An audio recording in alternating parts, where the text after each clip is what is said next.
When you hear the words Wild West, odds are you're picturing Dodge City, whether you realize it or not. The saloons, the gunfights, the cattle drives. We don't even tell people to get out of town anymore. We tell them to get the hell out of Dodge. But how true are the stories? Was Dodge City really as violent as they make it out to be? And what exactly was it that brought the so-called Queen of the Cowtowns to her knees? Stick around and find out. My name's Josh, and this is the Wild West Extravaganza. Yeehaw! Okay, so long before there was a Dodge City, there was a little something known as the Santa Fe Trail. It first opened in 1821 and went from Missouri all the way to Santa Fe, New Mexico, hence the name. And in the decades that followed, thousands upon thousands of wagons rolled right past the spot where Dodge City would eventually stand. That said, people have been calling that country home for a very long time. Coronado passed through way back in 1541, damn near 3 centuries before the Santa Fe Trail even existed, and the people he found living there were ancestors of the Wichita. After that came the Plains Apaches, and eventually the Kiowas and Comanches. Just to give you an idea how long that area has been occupied, there was a stone spear point dug out of a creek bank about 100 miles north of Dodge, and it was found sitting under the shoulder blade of an extinct species of bison. Bones that were dated at over 10,000 years old. So like I said, people have been calling Dodge home long before it was ever a city. Now the first white settlement in the vicinity of what would soon become Dodge City was a little outpost called Fort Man, built by civilians in 1847 to protect travelers along the Santa Fe Trail. Only lasted about a year though. Between the poor conditions and attacks from hostiles, they just went ahead and closed up shop during the summer of 1848. The Army showed up in 1850 and built another post, one they'd eventually named Fort Atkinson, but by 1853 they too had called it quits. Part of the problem was that the fort was built out of sod. I'm talking the entire thing. And conditions were so miserable that the soldiers took to calling it Fort Sod, and then later on Fort Sodom. It wasn't until 1865 that the Army established a new post they called Fort Dodge, about 2 miles east of where Fort Atkinson had been. Now, as to why exactly they called it Fort Dodge, it was most likely due to a general by the name of Grenville Dodge. Apparently, he had sent out the first command in the dead of winter, leaving the soldiers freezing their asses off and digging holes in the bluffs just to have somewhere to sleep. So the way Grenville tells it, the name was more of a complaint than a tribute. That said, there are some who think it was named after another officer, Colonel Henry Dodge, who had previously led an expedition up the Arkansas River way back in the 1830s. He and his men were definitely in the area, but from what I understand, there's no actual evidence showing that the fort was named after him. Either way, though, the name would stick. What's more, Fort Dodge would remain in operation all the way until 1882. Now, for the first few years, that entire stretch of Kansas was pretty much nothing but soldiers, wagon trains, and buffalo. Millions upon millions of buffalo. First real settler didn't show up until 1871.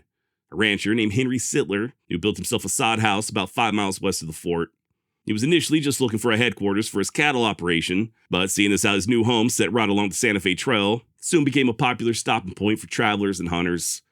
In fact, according to Sittler, if you stood on the hill just above his place, you could see traffic stretching along the Santa Fe Trail for as far as the eye could see, pretty much 24 hours a day, 7 days a week. And then came the whiskey. June of 1872, yet another Dodge, this one named Richard Irving Dodge, how's that for a coincidence, took command over at the fort. And yeah, that's the same Dodge we talked about last week in the Calamity Jane episode. And one of the very first things he did, at least the way the story's always been told, was to ban the sale of alcohol. Now, full disclosure, nobody's ever turned up the actual written order regarding this ban, but what happened next does make it very plausible. You see, back in those days, whenever the government established a fort out west, they usually set aside a buffer of land surrounding it. And in the case of Fort Dodge, the western edge of that buffer ran about 5 miles out from the fort. Inside that zone, the post commander was king. He decided who could trade there, who could sell there, even who could live there. But his say-so over business dealings stopped at the boundary line. Don't get me wrong, he and his soldiers could ride out and patrol pretty much wherever they pleased, but when it came to telling civilians what they could and couldn't sell, the line was the limit. So in other words, if anyone wanted to peddle whiskey, all they had to do was set up shop exactly 5 miles and 1 step west of the fort.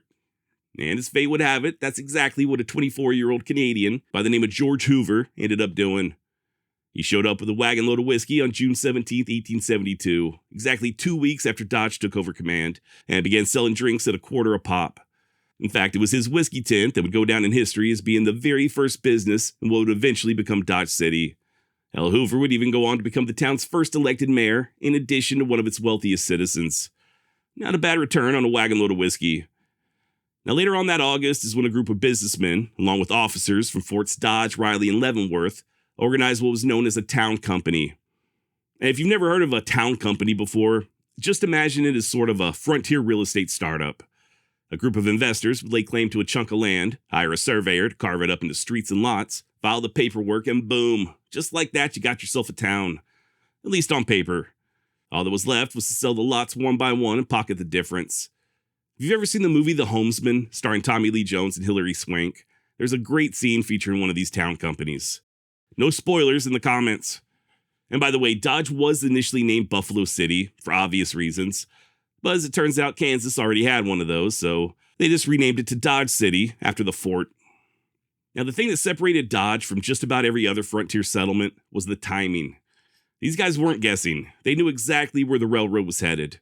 And sure enough, later on that September, the shiny new tracks of the Atchison, Topeka, and Santa Fe came rolling in from the east. And it was this arrival that changed everything. Remember those millions of buffalo I mentioned earlier? Well, just so happened there was a massive demand for hides back east. And with the arrival of the railroad in 1872, Dodge City was transformed into the hide capital of the world almost overnight. Hell, by one count, over 850,000 buffalo hides were shipped out of Dodge in just the first 3 years alone. Something like 1.5 million by the time the slaughter finally came to a halt. And when the hides ran out, they just took to shipping the bones.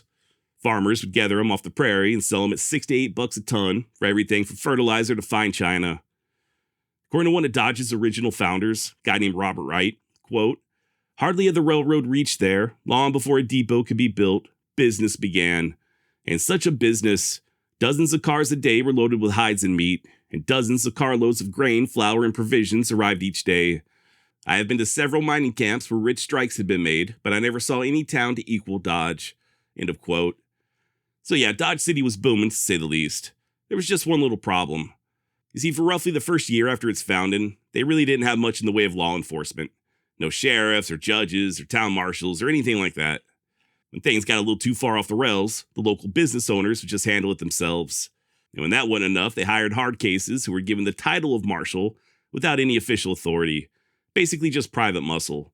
Even the first jailhouse was nothing more than a hole in the ground where they'd lower the drunks till they sobered up. And make no mistake about it was during that first year that Dodge earned its bloody reputation. First known killing came on September 5th, 1872. That's when a guy named Jack Reynolds got into it with one of the track layers for the railroad. An argument that resulted in said track layer shooting Reynolds deader in hell.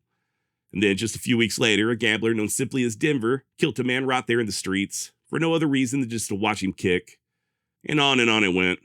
Later on that November, another gambler named Matt Sullivan got accused of cheating at cards. He went for his gun, and although sources do vary, he and his buddy are thought to have killed at least 2 of their assailants. Then, about a month after that, Sullivan himself was assassinated, most likely by said buddy. But as far as the official body count there in Dodge City, nobody can really say for certain exactly how many people were killed during the first year. That whiskey man I mentioned earlier, George Hoover, he'd claimed no less than 15. But then again, Robert Wright said it was closer to 25, with, quote, "perhaps more than double that number wounded."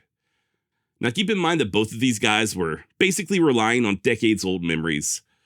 A more modern count, like the one from historians Robert Dykstra and Joanne Manfra, puts it at 18 verified homicides between July of 1872 and July of 1873. Could the actual number be higher? Absolutely. Remember, Dodge City didn't have a newspaper yet, so it's always possible that some of the killings could have gone undocumented. But 18 is what can be proven. And I know that doesn't sound like much, but for a town with a permanent population of just around 300, maybe 500 if you count everybody camped out on the edges, 18 killings in just 1 year is astronomical. Just to put that in perspective, let's use the same measurement we use nowadays. Homicides per 100,000. Take Chicago, for example. As of this recording, they just closed out their safest year in decades, roughly 15 homicides per 100,000. St. Louis, which is usually ranked as one of the deadliest big cities per capita in the United States, comes in somewhere around the mid-40s. But Dodge City, during its first year, using the same exact metrics, had a homicide rate somewhere between 3,600 and 6,000 per 100,000. Now, is that a totally fair comparison? Not really. When your entire town is made up of just around 300 people, every single killing sends that homicide rate straight through the roof.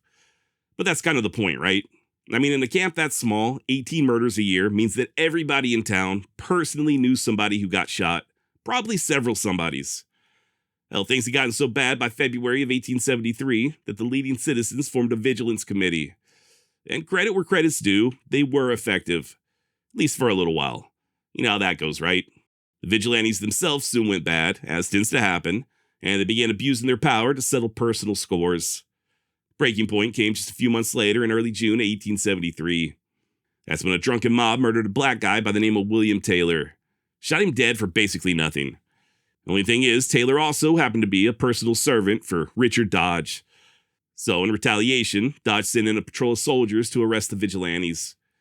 And then, just 2 days after that, on June 5th, came the very first election ever held in Ford County. And the man they chose as sheriff was an old boy by the name of Charlie Bassett. Charlie, by the way, was one of the original co-owners of the famous Long Branch Saloon.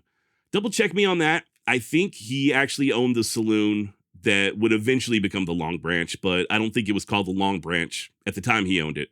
Like I said, double check me on that, but he also wasn't the only person that got elected on June 5th. That same ballot gave Ford County both a probate judge and a prosecutor, which really did make a big difference when it came to law and order. I mean, you gotta think, man, up until that point, there really wasn't anybody who could swear out warrants or even file charges. There was a deputy U.S. Marshal working nearby, a guy named Jack Bridges, but federal marshals dealt in federal crimes, stuff like mail theft and train robberies. A drunk buffalo hunter shooting up a dance hall wasn't really his problem. And even if he wanted to make it his problem, there wasn't a local court to try him in. Now, there wasn't even a jailhouse. All they had was that hole in the ground I mentioned earlier. After the election, though, they actually had a process. Sheriff to make the arrest, an attorney to press the charges, and even a judge to hear the cases. And apparently it was effective. Per historian Robert D. Arment, quote, "These men, especially Bassett, would help end the uncontrolled mayhem that had raged in early Dodge." End of quote. Did the killings stop completely? No, they did not. Matter of fact, there was a double homicide just a month later. Still, though, the fact remains that the violence did drastically decline, and a big part of that decline was due to finally having an official form of law enforcement. Now, as Dodge City was busy getting its act together, the industry that originally built the town was experiencing a problem of its own. And that problem was they were running out of buffalo. You see, by 1874, the hunters had already shot out all the herds there in western Kansas. And as a result, they began searching further and further south into the Texas Panhandle, which was kind of sort of illegal per the Medicine Lodge Treaty of 1867. Nevertheless, in the spring of 1874, a party of hunters left Dodge City bound for an old trading post known as Adobe Walls. You know that businessman I quoted earlier, Robert Wright? Well, there were actually 2 stores down at Adobe Walls buying up all the hides, and one of them belonged to Wright and his partner Charles Rath. The other was ran by A.C. Myers, same merchant who organized the entire supply operation. And the man pouring drinks there at Adobe Walls was James Hannaran, yet another Dodge City local. In fact, Hannaran was one of Ford County's very first commissioners. So in other words, Adobe Walls wasn't just some random hunting camp. It was essentially a Dodge City outpost, owned and stocked by Dodge City businessmen, over 150 miles deep into the land of the Comanche. And trust me when I say that the Comanches most definitely took notice. In fact, they actually attacked the walls on June 27th of that same year. Just 28 men and 1 woman against several hundred of the finest warriors who had ever strung a bow. And somehow, against all odds, they managed to hold them off. Thanks in no small part to those big buffalo guns, as well as a long-range shot made by fellow hunter and Dodge City alumni, Billy Dixon. Now, I'm not going to rehash the entire battle. I go way more in depth in the episode I did a while back on Billy Dixon. Link down below if you'd like to check it out. But just to further expand on the Dodge City connection, once word of the fight finally made it back to town, a relief party of around 50 men rode south to fetch the survivors. And the guy leading that relief party was a buffalo hunter named Tom Nixon, a man who, just a decade later, would be shot dead right there on the streets of Dodge City by none other than mysterious Dave Mather. It's also worth noting that the fight at the walls helped to kick off the Red River War, which ended with the last of the Comanches being sent to the reservation. Then, just a few years after that, the great southern buffalo herds had pretty much been hunted to extinction. Keep in mind that Dodge City's economy, at least until that point, was based entirely on the hide business. And the only thing stopping Dodge from becoming another ghost town following the decline of the buffalo was a little tick known as Buphalis annulatus. You see, ever since just after the Civil War, Texas ranchers had been driving herds of longhorn cattle north to the Kansas railheads. First to Abilene, and then to places like Newton, Ellsworth, and Wichita. Only problem was those Texas Longhorns carried a nasty little passenger, a tick that spread a disease they called the Texas fever. Symptoms included loudly informing strangers that you're from Texas, as well as an almost uncontrollable desire to purchase $90,000 pickups that never leave the pavement, a physical dependency on Whataburger, and an unhealthy relationship with gas station beavers. No, in all actuality, the Texas fever did not affect humans. It also didn't affect the Longhorns who carried them. But it was a death sentence to the cattle that were already up in Kansas who hadn't yet been exposed. And as more and more farmers began settling in central Kansas, they weren't all that happy about diseased herds trampling their fences and killing their milk cows. So they pressured the state legislator into drawing a quarantine line across Kansas, with no Texas Longhorns allowed east of the line.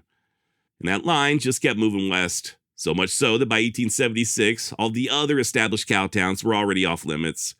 So basically, Dodge City became the queen of the cowtowns through the process of elimination. A new route they called the Great Western Trail carried the herds straight up from Texas, and then over the course of the next decade, millions of Longhorns came balling into the Dodge City stockyards. Of course, this new development presented a problem of its own. You see, each and every one of those herds brought along at least a dozen or so cowboys. And by the time they finally got to Dodge City, they'd been in the saddle for 2 to 3 months straight, just choking down dust and sleeping on the hard ground. So naturally, by the time they arrived, they were looking for a bath, a drink, and a woman. Not necessarily in that order. Hey, just real quick, if you're enjoying this latest edition of the Wild West Extravaganza, you might also want to check out the Wild West Extravaganza Patreon. For just $5 a month, you get every episode ad-free, plus early releases.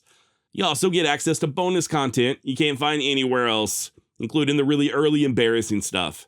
And on top of all that, 20% of every single dollar earned through Patreon goes directly to charity.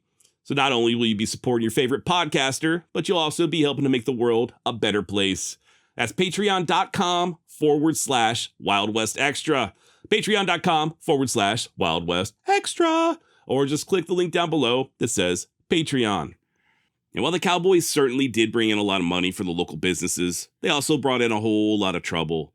Same type of stuff that had already been happening further east in places like Abilene and Wichita. Now, to be clear, the majority of that trouble was not in the form of killing. Mostly, it was just a bunch of drunk teenagers galloping their horses up and down the street, firing off their pistols. A lot of fistfights and busted windows, but not necessarily homicides. Still, though, it was an issue. It also wasn't something you could solve simply by chasing them out of town. I mean, you could, but then again, it was the Cowboys that were propping up Dodge's entire economy, especially after the buffalo were gone.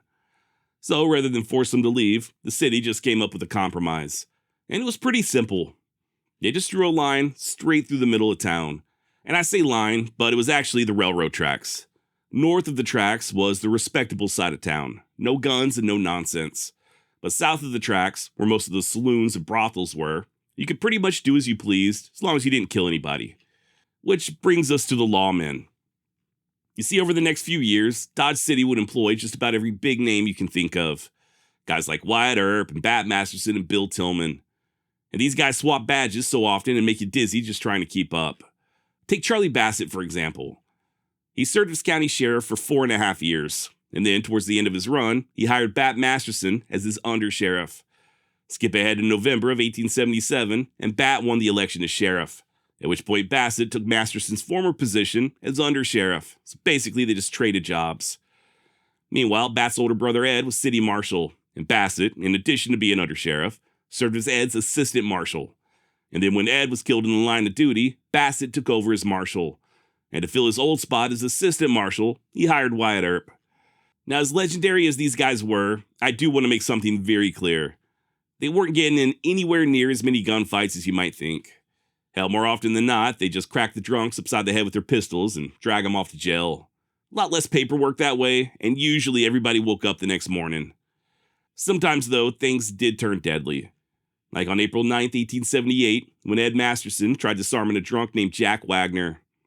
2 of them got to wrestling over the pistol, and Wagner shot Ed at point-blank range. He'd stagger about 200 or so yards over to Hoover's saloon before dropping dead. Then there was a lady named Dora Hand, the most beloved entertainer in all of Dodge. I know I've mentioned Dora before, so I'll go ahead and keep it short, but in October of 1878, she was shot to death in her sleep. The only thing is, the bullets weren't actually meant for her. They were meant for the mayor, a guy by the name of James Kelly, who, in addition to his mayoral duties, had also recently beaten the hell out of a spoiled young Texan known as Spike Kennedy. And Kennedy, rather than take his ass whooping like a man, instead chose to ride up to Kelly's place in the middle of the night and start shooting. Sort of like an Old West drive-by.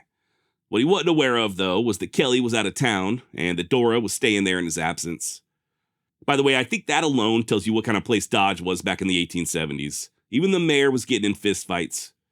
As far as Kennedy, though, the posse that went after him consisted of guys like Masterson, Wyatt Earp, Charlie Bassett, and Bill Tilghman. Almost a who's who of Old West gunmen. They rode Spike down over by Mead City, shot his horse out from underneath him, and took him into custody. Now, speaking of deadly gunfights, probably one of the most famous would occur less than 6 months later, over at the Long Branch Saloon. On the night of April 5th, 1879, a gambler named Levi Richardson walked in looking for another gambler known as Cockeyed Frank Loving. Apparently, Loving had accused Richardson of making advances on his wife. There's also stories that the two of them had already come to blows at least once. So when Richardson took a seat across from Loving, they predictably began arguing. Finally, Richardson said, quote, "You wouldn't fight anything, you damn son of a bitch." To which Loving calmly replied, "Try me and see." And that was all it took. Both of them jumped to their feet and started shooting. Once it was over, Richardson was dead, and Loving walked away with nothing but a graze. His luck wouldn't hold, though. A little over 3 years later, he was killed in Colorado by yet another gambler named John Allen. And after Allen was acquitted, he returned to Dodge City and became a preacher. Now, I know I've thrown out a lot of big names, guys like Wyatt Earp and Masterson, but there were plenty of other legends who also walked the streets of Dodge City. Men like Luke Short, J.J. Webb, Charlie Siringo. Hell, even Doc Holliday was there during the summer of 1878, pulling teeth by day and playing cards by night. That same year is also when Wyatt Earp allegedly had his confrontation with the notorious Clay Allison. Keep in mind that most of these guys weren't even famous yet. Earp was still 3 years off from the OK Corral, and Holliday was just a sickly dentist who liked to gamble. Hell, by the early 1880s, they had basically scattered to the wind. It wasn't until the spring of 1883 that they came back to Dodge City, and they did so in support of their old friend, Luke Short. You see, Luke had bought himself a half interest in the Long Branch Saloon, and the Long Branch happened to be a direct competitor with the Alamo Saloon, owned by the former mayor, A.B. Webster. Per historian Mark Lee Gardner, quote, "In April, following a heated city election, Dodge's new city council passed 2 ordinances aimed at eliminating prostitution. The problem arose when the ordinances weren't enforced equally. Luke Short, who had migrated from Tombstone to Dodge City, co-owned the Long Branch Saloon and Gambling Hall, and 3 of his air quote singers were promptly arrested. Yet the singers in the saloon of his competitor next door were ignored by the police." End of quote. So in other words, they were basically trying to run off the competition. And Luke Short, rather than slink away with his tail tucked between his legs, instead called in a few of his friends, guys like Wyatt Earp and Masterson. And that was just a start. In time, Luke would have the backing of other hard cases like Doc Holliday and Texas Jack Vermillion. In the end, though, the so-called Dodge City War was settled without so much as a single shot being fired. I guess the threat of so many deadly men all converging there in Dodge was enough to make the city officials reconsider their position. Now, this lack of bloodshed notwithstanding, the wild days weren't over just yet. Sure, the violence may have experienced a significant drop, at least since Dodge's heyday, but there was still the occasional gunfight. Like the following summer when mysterious Dave Mather began butting heads with the aforementioned Tom Nixon. 2 of them ran competing saloons, and on top of that, there was a rumor that Mather was messing with Nixon's wife. It's almost like a mixture between the Dodge City War and the fight between Richardson and Loving, right? But whatever the case, it all came to a head on the night of July 18th, 1884. That's when Nixon opened fire on Mather as he stood in the street outside his saloon. Only problem is he missed. Then, just 3 nights later, Dave walked up to Nixon and shot him dead. Per the July 22nd, 1884 edition of the Globe Livestock Journal, quote, "At about 10 o'clock last evening, while Assistant Marshal Thomas Nixon was on duty at the corner of Front Street and First Avenue, Mysterious Dave, who keeps a saloon in the Opera House, came downstairs and deliberately shot him through." The article then goes on to state that Mather, quote, "called to Nixon, who was standing on the corner, and as Nixon turned around, Mather commenced shooting at him, firing 4 shots, killing him instantly." End of quote. And of course, just a couple of years later is when Mather went missing under very mysterious circumstances. By that point, though, the party was just about over. Remember that quarantine line I mentioned earlier? Well, it never stopped moving. Farmers just kept right on a coming. And by 1885, the Kansas legislature went ahead and extended the quarantine across the entire state. No Texas cattle, period. And then, just to make matters worse, the winter of 1885 and 1886 wreaked havoc across the Great Plains, part of a string of die-offs that absolutely gutted the cattle industry. Really, it was just a mixture of everything. The Santa Fe Trail had been obsolete for quite some time. The buffalo were gone, and with the Indian Wars wrapping up there on the southern plains, the Army no longer needed Fort Dodge. So in the span of just a little over a decade, everything that had built up Dodge's economy, the buffalo hunters, the soldiers, the cowboys, it had basically just dried up. As for the legend, though, that wasn't going anywhere, especially considering all the books and movies. Then, of course, later on, you had TV shows like Gunsmoke and The Life and Legend of Wyatt Earp. Hell, there were even Wyatt Earp comic books featuring Dodge City. And trust me when I say the real Dodge City took full advantage. I can't blame them. Not only did they build a replica of Front Street for the tourist, but they also hold mock shootouts daily during the summer. Hell, they even have a replica of the Long Branch just a few blocks from the original. So with all this in mind, was Dodge City really the wickedest little city in America? Well, yeah, but only for about a year, back when it was still a lawless buffalo camp, roughly from the summer of 1872 to the summer of 1873. But the Dodge City that most people think about, with the cowboys and Wyatt Earp and the Long Branch, it really wasn't all that bad. Matter of fact, from 1876 to 1885, they only experienced 15 homicides, or an average of about 1.5 per year. And I guess that's about all I've got on Dodge City, Kansas. Thank you so much for joining me, and until next time, adios.